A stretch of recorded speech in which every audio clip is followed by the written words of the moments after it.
શું તમને પણ હાઈ બીપી છે અને તમે હાઇપરટેન્શન હાઈ બીપી વિશે જાણવા માંગો છો? શું તમે પણ હાઈ બીપી માટે સવારે, બપોરે, સાંજે દવાઓ લો છો અને આ દવાઓ ઓછી કરવા માંગો છો? શું તમને હાઈ બીપી છે અને તમે જાણવા માંગો છો કે હાઈ બીપીમાં શું કરવું અને શું ના કરવું? તો ચાલો આજે આપણે વાત કરીએ હાઈ બીપી વિશે. પહેલા આપણે સમજી લઈએ કે બ્લડ પ્રેશર એટલે શું. બ્લડ પ્રેશર એટલે આપણી નસો પર લોહીનું દબાણ. બ્લડ પ્રેશર બે લેવલમાં માપવામાં આવે છે. ઉપરનું લેવલ એટલે કે સિસ્ટોલિક બીપી એટલે કે હૃદય જ્યારે પૂરા ફોર્સથી આપણા શરીરમાં બ્લડ પંપ કરે છે ત્યારનું નસો ઉપર લોહીનું દબાણ. અને બીજું નીચેનું લેવલ એટલે કે ડાયસ્ટોલિક બીપી એટલે કે જ્યારે હૃદય રિલેક્સ હોય છે ત્યારનું નસો ઉપર લોહીનું દબાણ. હવે પહેલો સવાલ, હાઈ બીપી એટલે શું? પૂરા દિવસમાં આપણું બીપી ઉપર નીચે થયા કરે છે. ક્યારેક આપણું બીપી વધારે હોય છે, ક્યારેક આપણું બીપી ઓછું હોય છે. જેમ કે સુવા ટાઈમે આપણું બીપી ઓછું હોય છે અને સવારના પોરમાં આપણું બીપી થોડું વધારે હોય છે. અમુક એક્સરસાઇઝ પછી આપણું બીપી વધારે હોય છે. રેસ્ટ લીધા પછી આપણું બીપી ઓછું હોય છે. તો આને બીપી કહેવાય નહીં. જો આપણું બીપી અમુક ટાઈમ સુધી અમુક લેવલથી વધારે જ રહેતું હોય તો એને હાઈ બીપી કહેવાય. હવે સરળ ભાષામાં આપણે ઉપરનું બીપી એટલે કે સિસ્ટોલિક બીપી 140 કરતાં વધારે અને નીચેનું બીપી એટલે કે ડાયસ્ટોલિક બીપી 90 કરતાં વધારે હોય એને આપણે હાઈ બીપી ગણશું. હાઈ બીપી તમને જેટલું જ સરળ લાગે છે, જેટલું જ કોમન સામાન્ય લાગે છે એટલું સામાન્ય નથી. હાઈ બીપીને લીધે હૃદયને વધારે પડતા ફોર્સથી કામ કરવું પડે છે અને આ ફોર્સવાળું બ્લડ આપણા બીજા બધા અંગોમાં પહોંચે છે. એના લીધે બીજા અંગોમાં નુકસાન થાય છે, જેમ કે મગજ, કિડની, આંખ અને હૃદય. હવે બીજો સવાલ કે હાઈ બીપીના લક્ષણો શું હોય છે? હાઈ બીપીના મોટા ભાગે કોઈ લક્ષણો હોતા નથી. 90% લોકોમાં કોઈ લક્ષણો હોતા નથી. આ લોકો જ્યારે બીજી કોઈ તકલીફના કારણે હોસ્પિટલમાં જાય છે, જેમ કે તાવ, શરદી, ઉધરસ અથવા તો કોઈ ઓપરેશન કરાવવું હોય અથવા તો જનરલ બોડી ચેકઅપ માટે ગયા હોય ત્યારે પહેલીવાર બીપી માપવાથી આપણને ખબર પડે છે કે તમને હાઇપરટેન્શન છે. જ્યારે 10% લોકોમાં અમુક લક્ષણો આવી શકે છે, જેમ કે માથું દુખવું, છાતીમાં દુખવું, શ્વાસ ચડવો, ગભરામણ થવી, ચક્કર આવવા, ઉલટી ઉબકા થવા, ઝાંખું દેખાવું, કાનમાં તમરા બોલવા, નાકમાંથી લોહી નીકળવું એટલે કે નાકોડી ફૂટવી, હૃદયના ધબકારા સંભળાવા. અમુક લોકો જેમાં બીપી બહુ વધારે વધી જાય છે તેમાં બેભાન થઈ જવું, આંચકી આવવી જેવા લક્ષણો પણ થઈ શકે છે. જો તમને પણ આમાંથી કોઈ લક્ષણ હોય તો તમે નજીકના હોસ્પિટલમાં પોતાનું બીપી મપાવી શકો છો. હવે ત્રીજો સવાલ, બીપીનું રિસ્ક સૌથી વધારે કોને હોય છે? તો પહેલું રિસ્ક મોટાપો, ઓબેસિટી, વજન વધારે હોવું. આ સૌથી મોટું અને સૌથી ઇમ્પોર્ટન્ટ રિસ્ક છે. જેનું વજન વધારે હોય છે તેનું બીપી એટલું જ વધારે રહે છે અને ફ્યુચરમાં નજીકના ભવિષ્યમાં એમને વધારે બીપી, હાઈ બીપી થવાની શક્યતા પૂરેપૂરી હોય છે. બીજું, વધારે પડતું નમક એટલે કે મીઠું ખાવું. ત્રીજું, વધારે પડતી ચિંતા, ટેન્શન લેવું. ચોથું, દારૂ, બીડી, સિગરેટનું વ્યસન કરવું. પાંચમું, સૂતા ટાઈમે નસકોરા બોલાવવા. ખોરાકમાં કેલ્શિયમ અને પોટેશિયમની ખામી હોવી. અને છેલ્લું, જીનેટિક્સ એટલે કે વારસાગત એટલે કે તમારા મમ્મી પપ્પાને જો હાઇપરટેન્શન હોય, હાઈ બીપી હોય તો તમને પણ થવાની શક્યતા હોય છે. હવે ચોથો સવાલ કે હાઈ બીપીથી, હાઇપરટેન્શનથી આગળ ભવિષ્યમાં શું તકલીફો થઈ શકે છે? હાઈ બીપીથી હૃદયનો હુમલો, હાર્ટ એટેકનું 50% રિસ્ક વધી જાય છે.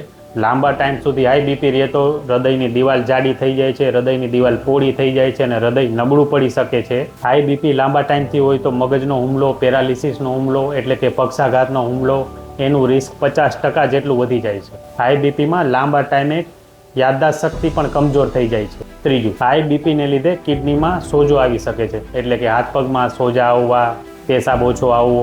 હાઈ બીપીને લીધે આંખમાં પણ અસર થાય છે. લાંબા ટાઈમથી હાઈ બીપી વધારે હોય એના લીધે ક્લિયર, ચોખ્ખું જોવામાં તકલીફ પડે છે. હવે પાંચમો સવાલ, આપણે શું કરવું જોઈએ કે આપણને હાઇપરટેન્શન ના થાય, હાઈ બીપી ન થાય અથવા તો આપણું બોર્ડરલાઇન હાઇપરટેન્શન છે તો એ દવા વગર જ કંટ્રોલ થઈ જાય. તો પહેલું, વજન ઘટાડવો જોઈએ. જેમ મેં કીધું એમ વજન એ બહુ મોટું રિસ્ક ફેક્ટર છે. એ જ રીતે ઉપાયમાં આપણે વજન ઘટાડવો જોઈએ. જો તમને હાઈ બીપી હોય તો વજન ઘટાડવો એ તમારી પહેલી પ્રાયોરિટી હોવી જોઈએ. બીજું, અઠવાડિયામાં મોટા ભાગના દિવસોમાં બેઠાડું જીવન ના જીવીને થોડી એક્સરસાઇઝ, રેગ્યુલર એક્સરસાઇઝ કરવી જોઈએ. ત્રીજું, હેલ્થી ખોરાક ખાઈને જેમાં કેલ્શિયમ અને પોટેશિયમનું પ્રમાણ વધારે હોય છે. હવે તમને થશે કે અમે તો હેલ્થી ખોરાક જ ખાઈએ છીએ, તો એના માટે વિડીયો છેલ્લે સુધી જુઓ. ચોથું, બીડી, સિગરેટ, તમાકુ, દારૂ જેવા વ્યસન છોડવા જોઈએ અને જો ના હોય તો એનાથી દૂર રહેવું જોઈએ. હવે આવી જઈએ આપણા મેઇન ટોપિક ઉપર કે તમને હાઈ બીપી છે, તમે રેગ્યુલર દવાઓ પણ લો છો, તેમ છતાં તમારું બીપી કંટ્રોલમાં નથી થતું, અથવા તો તમે જેટલી અત્યારે દવા લો છો એનાથી ઓછી કરવા માંગો છો, તો શું કરવું જોઈએ? જો તમારું બીપી બહુ વધારે ના રહેતું હોય તો માત્ર જમવામાં થોડો ફેરફાર કરીને, રેગ્યુલર એક્સરસાઇઝ કરીને, વજન ઘટાડીને, બીડી, સિગરેટ, તમાકુ, દારૂ જેવા વ્યસન છોડીને, નમક અને સુગરનું પ્રમાણ આપણા ખોરાકમાં ઓછું કરીને તમે બીપી કંટ્રોલ કરી શકો છો.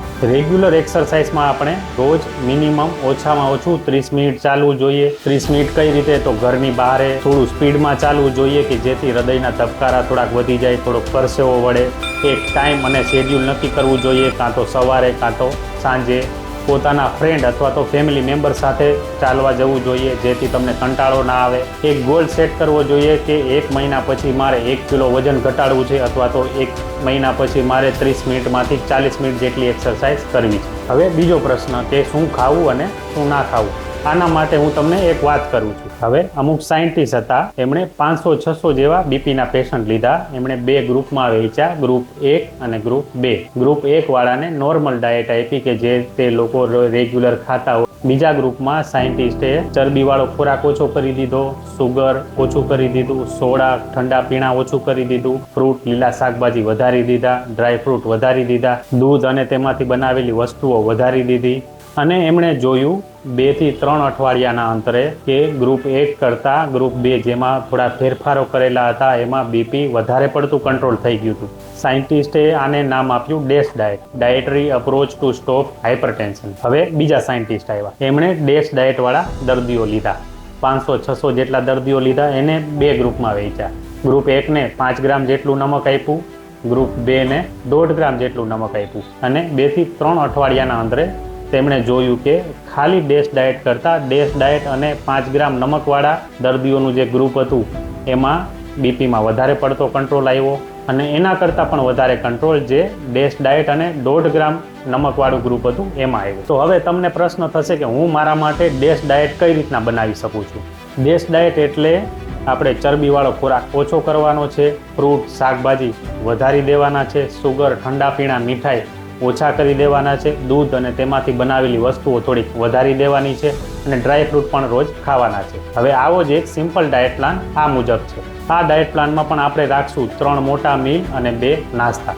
સવારનો મીલ, સવારનો બ્રેકફાસ્ટમાં આપણે લઈ શકાય ઓછા સુગરવાળી ચા, કોફી અથવા તો 1 ગ્લાસ દૂધ. એની સાથે તમે લઈ શકો 1 કપ ઓટ્સ, 1 રોટલી અથવા તો ભાખરી, 2 બ્રાઉન બ્રેડ. તેની સાથે આપણે લેશું 1 મુઠ્ઠીભર ડ્રાય ફ્રૂટ્સ, જેમાં આવે બદામ, કાજુ, પિસ્તા, અખરોટ, એપ્રિકોટ્સ. હવે સવારનો નાસ્તો 10:30 વાગે, એમાં આપણે લેશું 1 ફૂલ પ્લેટ મિક્સ ફ્રૂટ. આ મિક્સ ફ્રૂટમાં ઓછામાં ઓછા 2 ફ્રૂટ હોવા જોઈએ, જેમ કે સફરજન, કેળા, નારંગી, સંતરા, કીવી, જામફળ, સ્ટ્રોબેરી, પપૈયું, દાડમ, અને એની સાથે આપણે લેશું 2 ખજૂર. બપોરના લંચમાં તમે લઈ શકો 2 કપ લીલા શાકભાજીનું શાક, જેમાં મસાલો અને તેલ ઓછું હોય, નમક પણ ઓછું હોય. તેની સાથે તમે લઈ શકો 2 રોટલી અથવા તો 2 ભાખરી અથવા તો 1 જુવાર અથવા બાજરાનો રોટલો, અને તેની સાથે તમે લઈ શકો 1 કપ બાફેલા કઠોળ. સાંજના નાસ્તામાં તમે લેશો 1 કપ દહીં, એમાં તમે નાખશો અડધું સફરજન,